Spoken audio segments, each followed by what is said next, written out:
Hello, Guten Tag and bienvenue to this first video in what is going to be at least a two-part video series about forgotten movies. For the first film in this series, I've chosen the 1960 version of Inherit the Wind. Throughout this video specifically, and this series more generally, I will aim to stick to the events of the movies. However, where it's necessary to provide context to the events of the films, I will interject additional information.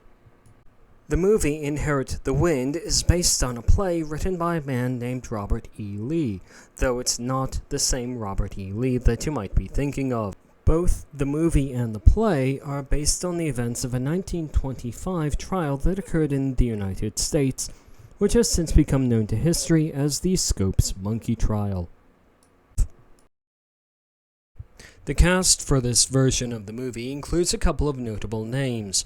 First of all, we have Dick York, well known from the television series Bewitched for playing Darren Stevens. Here he plays Bertram Cates, the film's stand-in for John Michael Scopes, the teacher in the real events. Gene Kelly, in the only role which he neither danced nor sang, plays the news reporter E.K. Hornbeck, based on H.L. Mencken. Spencer Tracy plays attorney for the defense, Henry Drummond, and Harry Morgan, well known of television series Dragnet and MASH, plays the judge in the trial, Mel Coffey. Note that this is not an exhaustive list of the entire cast, just the names that I felt were most notable. In this scene from Inherit the Wind, we are introduced to the character of E.K. Hornbeck, portrayed, as we mentioned earlier, by Gene Kelly. One other reason this scene is notable is that the character enters and eats an apple, a trope that viewers who are fans of the series CinemaSins will be very familiar with. However, whether or not E.K. Hornbeck necessarily lives up to that trope is something of a matter of opinion.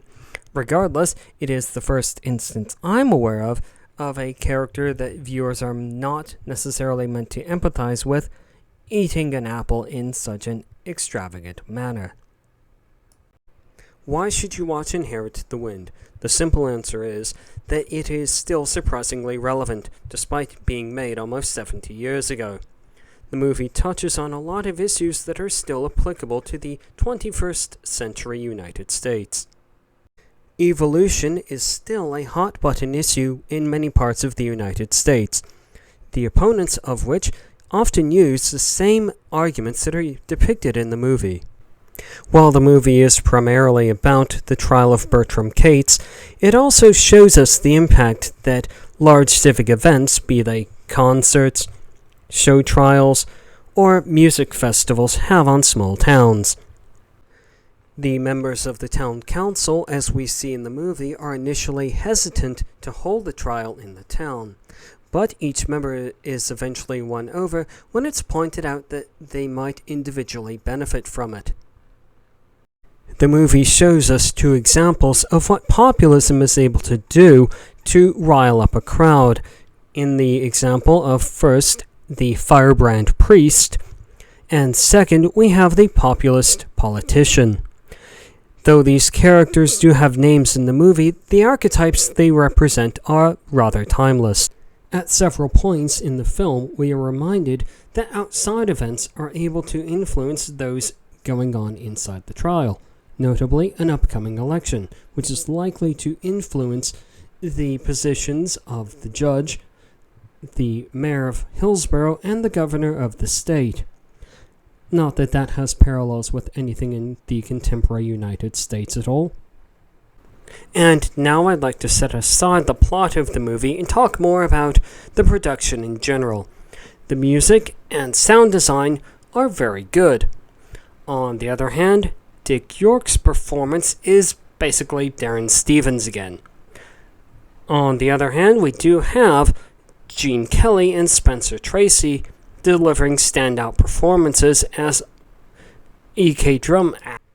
And now I'd like to change gears a bit and ask the question of why the movie was forgotten, or in fact, has the movie been forgotten?